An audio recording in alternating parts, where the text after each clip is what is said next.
Assalamualaikum warahmatullahi wabarakatuh. Perkenalkan, saya Tasya Heri Amanda. Di sini saya akan memenuhi tugas akuntansi manajemen tentang penentuan harga pokok dan harga jual perkemasan produk terhadap laba yang dihasilkan pada PT Indofood Sukses Makmur Tbk. Harga jual dan pengambilan keputusan untuk harga jual perkemasan produk terhadap laba yang dihasilkan pada PT Indofood Sukses Makmur Tbk. Indofood CBP Sukses Makmur Tbk merupakan salah satu perusahaan industri yang memproduksi produk makanan olahan atau mie instan dengan merek dagang antara lain Indomie, Supermie, Sarimi, Sakura, dan Vitamin. Dalam sistem perusahaan, harga jual ditentukan dengan melihat harga pasar dengan merincikan seluruh biaya produksi terlebih dahulu. Dalam memperhitungkan harga jual, tentunya didasari dengan perhitungan harga pokok produksi. Unsur-unsur yang diperhitungkan dalam perhitungan harga pokok produksi yaitu biaya bahan langsung, biaya tenaga kerja langsung, dan biaya overhead pabrik. Jual. Harga adalah nilai barang atau jasa yang diungkapkan dalam satuan rupiah atau satuan uang lainnya. Sedangkan harga jual adalah nilai yang dibebankan kepada pembeli atau pemakai barang dan jasa. Dalam hal ini, harga jual merupakan satu yang digunakan untuk mendapatkan sejumlah kombinasi dari barang dan jasa serta pelayanannya. Selanjutnya, tujuan penentuan harga jual, yaitu mencapai target atau target penjualan, memaksimumkan laba, meningkatkan penjualan, dan mempertahankan atau memperluas peran pasar, mengurangi persaingan dan menstabilkan harga. Selanjutnya, keputusan penetapan harga jual, yaitu yang pertama, menetapkan harga dasar, menetapkan hubungan harga antara produk dalam satu produk lain, menetapkan struktur potongan harga jual. Secara garis besar, metode penentuan harga dapat dikelompokkan menjadi 4 kategori utama.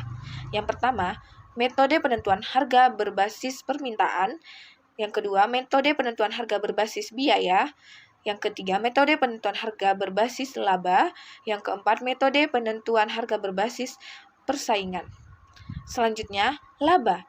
Menurut Zaki Baritwan, laba adalah kenaikan modal yang berasal dari transaksi sampingan atau yang terjadi dari suatu badan usaha, dan dari semua transaksi atau kejadian lain yang mempengaruhi badan usaha selama satu periode kecuali yang timbul dalam pendapatan atau investasi pemilik.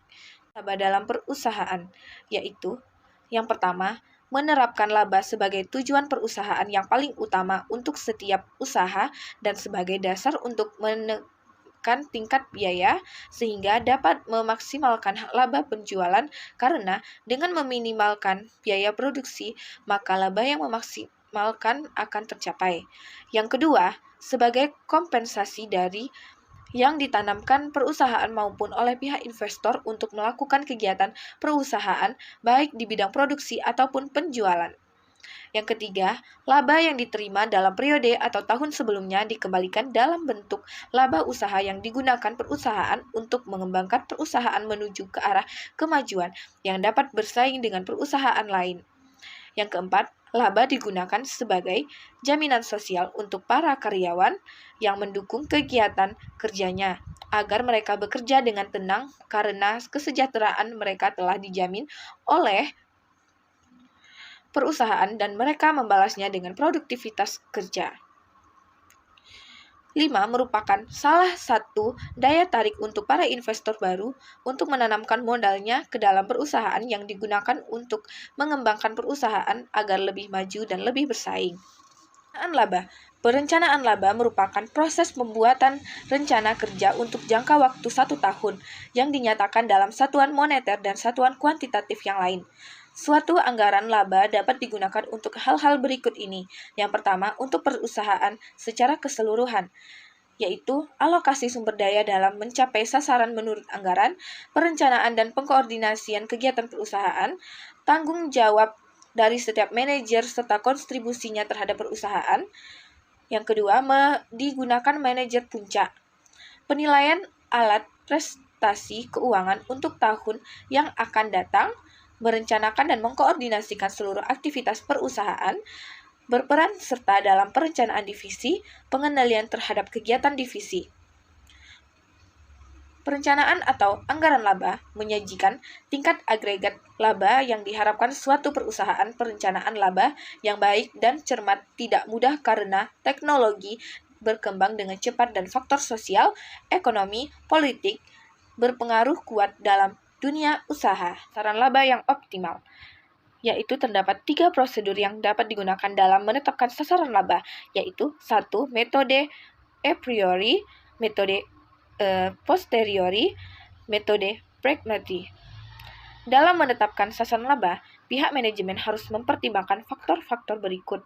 Yang pertama, laba rugi yang dialami dari volume penjualan. Yang kedua, volume penjualan yang harus dipakai untuk menutup seluruh biaya-biaya yang terpakai dan untuk menghasilkan laba yang memadai agar dapat membayar dividen bagi saham preferen dan saham biasa untuk menahan sisa laba yang cukup untuk memenuhi kebutuhan perusahaan di masa depan. Yang ketiga, titik impas. Yang keempat, volume penjualan yang dapat dihasilkan untuk kapasitas operasi saat ini. Yang kelima, kapasitas operasi yang diperlukan untuk mencapai sasaran laba.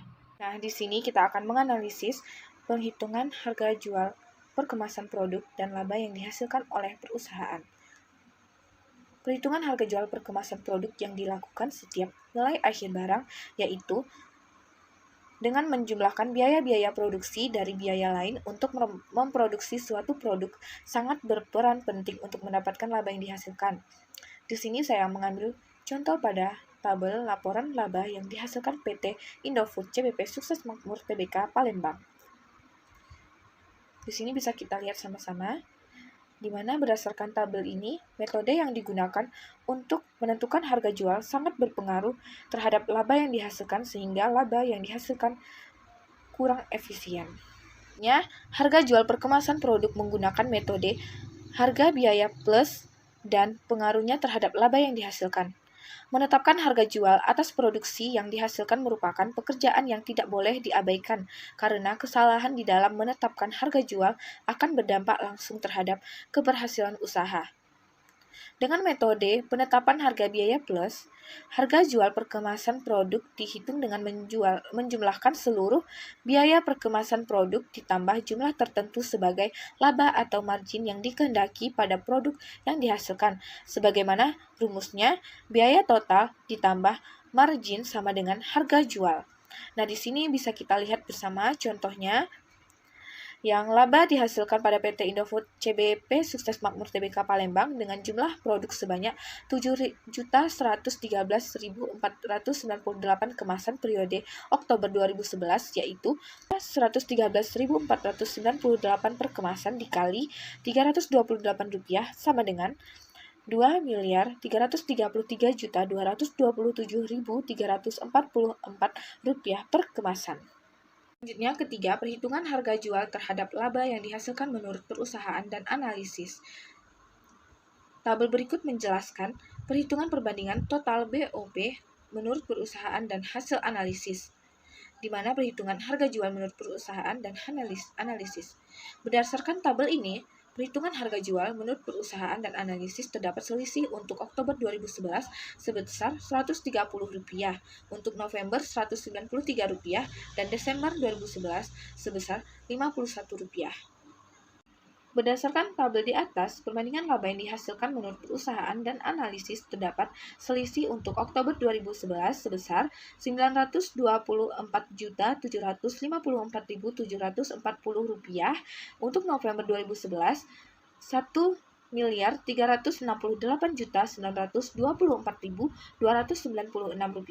dan Desember 2011 sebesar Rp379.133.184.